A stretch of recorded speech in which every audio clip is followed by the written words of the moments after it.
Before you try to connect your store to Shiptheory, you will need to be logged into your Etsy account.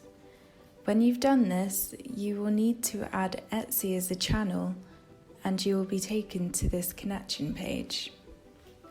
Once you're all connected, you can pick the settings which define how Shiptheory and Etsy work together. Here you can choose which Etsy shops you would like Shiptheory to connect to. You can revisit this page at any time to add or disconnect your Etsy shops. In advanced settings, you can choose how Shiptheory imports your orders to create shipping labels. Turning on the option to only download paid orders speeds up the shipping process, as you can be assured it will be ready to ship once packaged.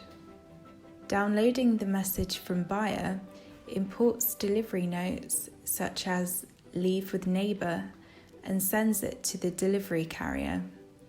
The shipping notification option sends an email to your customer to let them know that their order has been shipped and is on its way.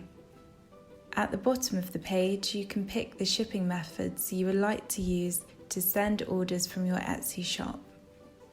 Now you're ready to start shipping your Etsy orders. From now on, any orders that come through your connected shops can be found in your Shiptheory dashboard. Watch our video on creating your first shipping rule to begin automating your shipping label printing.